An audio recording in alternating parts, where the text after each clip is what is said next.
Good afternoon, everyone, and welcome back to theCUBE's live coverage of AuditBoard's Audit and Beyond here in San Diego. I'm your host, Rebecca Knight, along with Rob Strechay, analyst.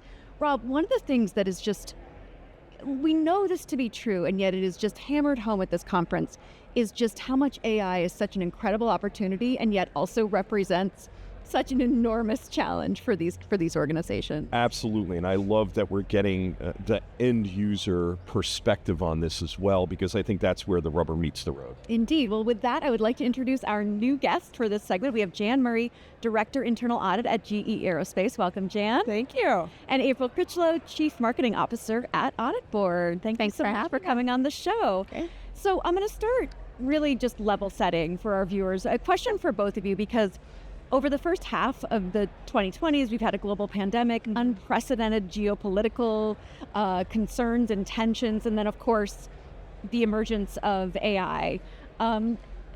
Talk a little bit about what you've seen in this moment in time, having had your careers in this industry, and then what you think the future holds in terms of the next half of the 2020s.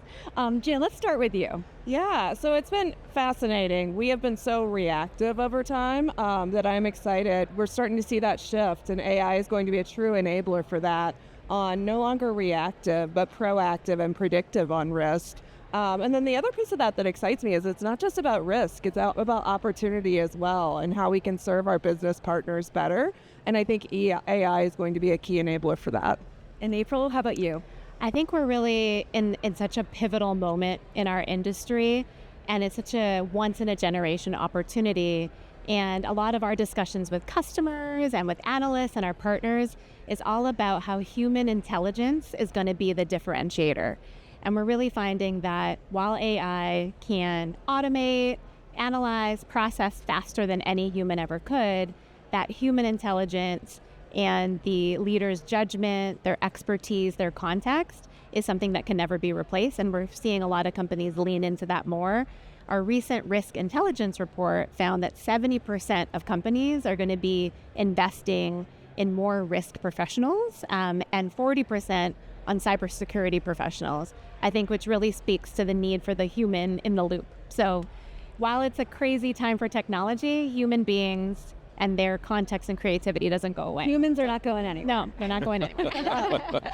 No, I mean, I think just kind of sticking with that direction, what have been some of the conversations that you've had with executives or boards that really, because they have to have changed over the last couple of years. I mean, AI has just, you turn around and it went from last year was chatbots, this year's agentic.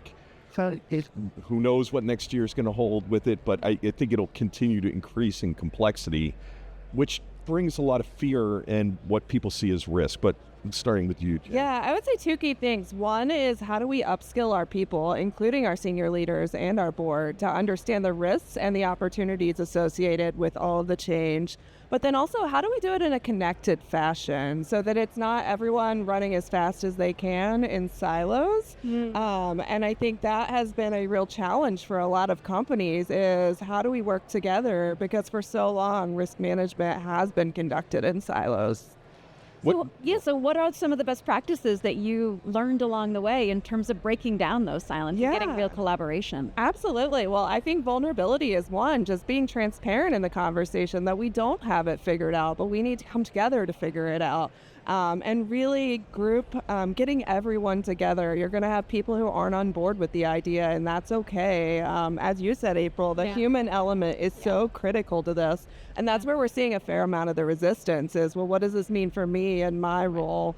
But really working through collectively, how does that work? Start with your people and getting them on board. Then look at process. How do you govern that? What does that look like? And also thinking about technology, because we have to change our tools at the speed the world is moving in. Yeah.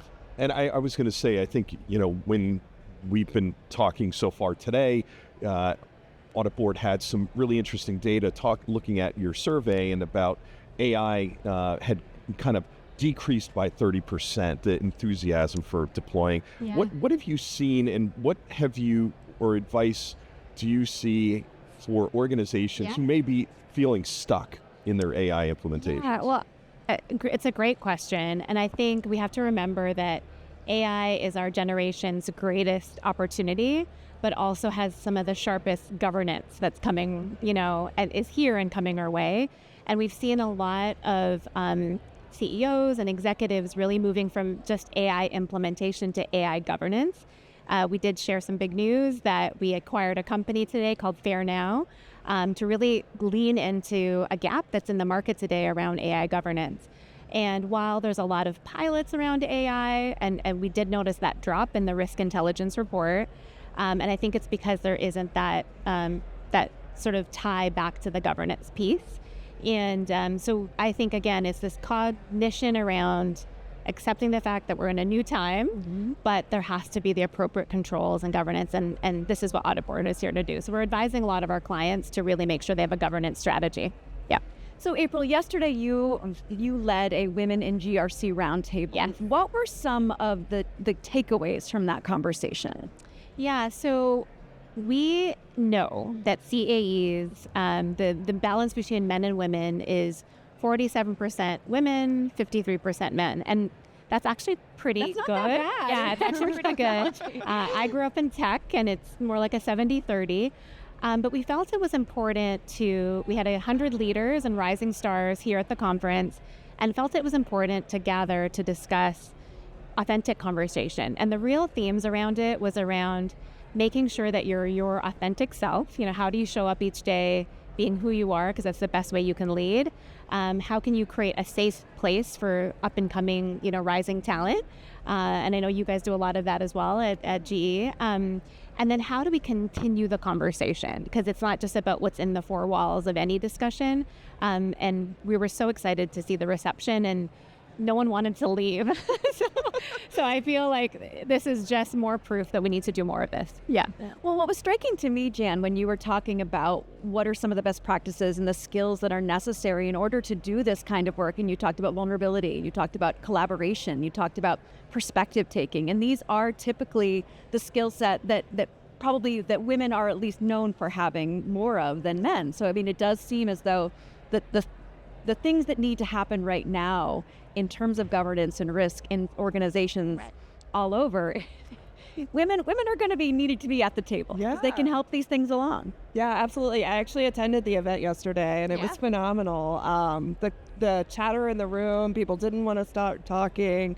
I mean, just hearing people share their concerns or challenges so openly and freely, I don't think is something we do a lot of in the workplace. So it was very encouraging to hear that. Yes, it really was. So again, not being the only non-woman up here, I guess. You're welcome to come, though. I know, but I'm an ally, so I do lean in and all that good stuff. That not to go down that route. But when you look at it from a mentorship perspective, and I know GE very big on the mentorship and being able to. How do you see this helping to to mentor in the broader technology industry from that perspective? Because, like you said, it is definitely disparate in the rest of tech. Right. Yeah. Right. Well, one of the things I've realized through my career is you got to lift as you climb. There's no better way to do it, and you can't wait till you get to the top because you're probably never going to reach the top. What does that even look like today? And so really pulling those people behind you, and if that means you're mid-career, really grabbing those entry-level career employees and helping support them and sharing your experiences and your stories. But I think regardless of the industry, especially in tech, that's incredibly important just to share and have that open dialogue, transparency, humility to help bring others along. So April, I think CMO is a hard job because you have to be able to translate the technical value of your platform and make it accessible and interesting and understandable to the broader population. How do you balance that communication? Because there's a real tricky balancing act. Yeah, no, thanks for acknowledging that. No, I think at the end of the day, our North Star is how do we create value for customers like GE, and I think everything we do is looking at how does our innovation really drive a business transformation.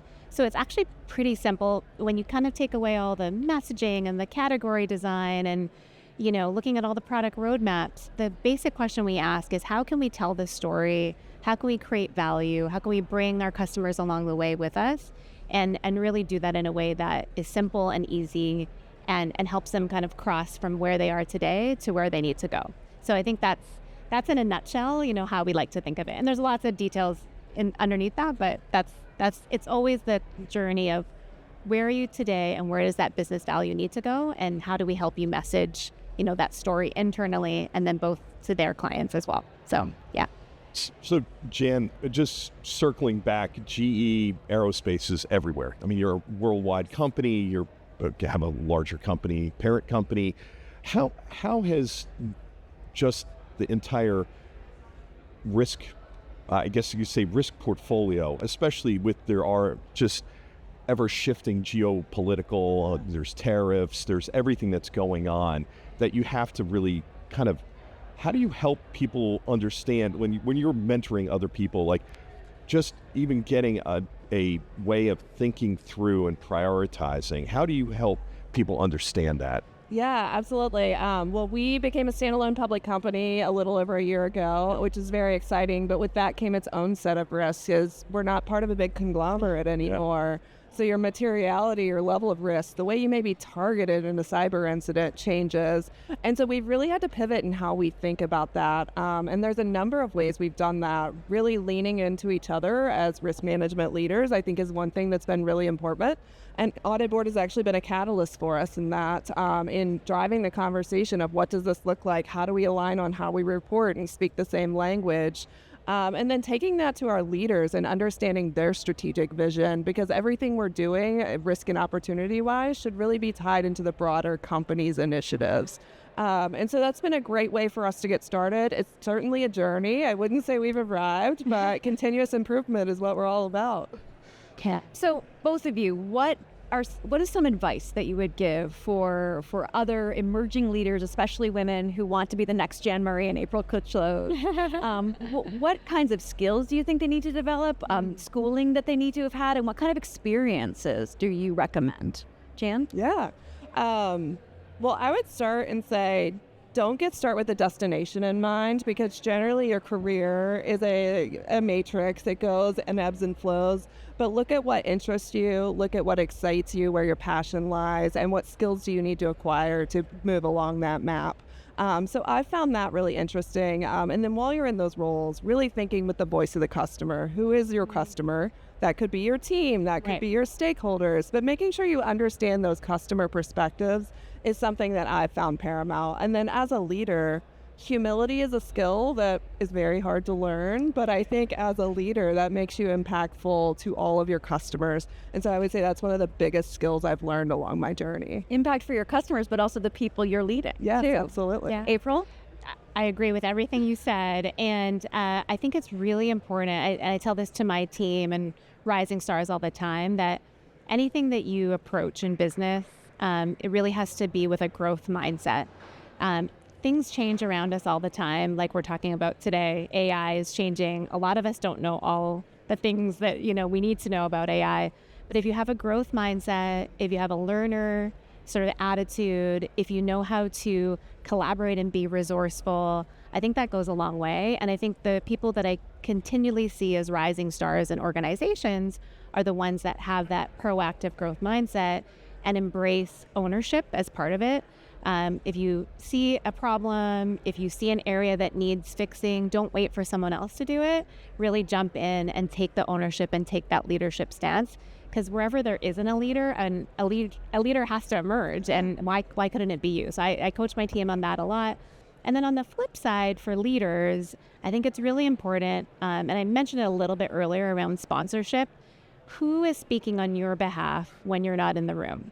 And I think a lot of times I coach a lot of rising stars on find a mentor, find a coach, find your own personal board of directors that can be those advocates for you when you're not there. A big part of my career in being able to do the things I've been able to do has been from some tremendous executive leaders that saw the gold in me before I even did and said, you can do this, you can step in and jump in and do it. And that was a lot of our theme yesterday as well. And especially in this industry, I think there's just so much pressure there's a lot that risk professionals have to carry. And so all the more that you should be in community and with some awesome mentors to do that. So that would be my advice. Terrific advice. Yeah. Well, but thank you both. This has been a really fascinating conversation. Thank you. Thank you. I'm Rebecca Knight for Rob Strechay. Stay tuned for more of theCUBE's live coverage of Audit and Beyond. You're watching theCUBE, the leader in enterprise tech news and analysis.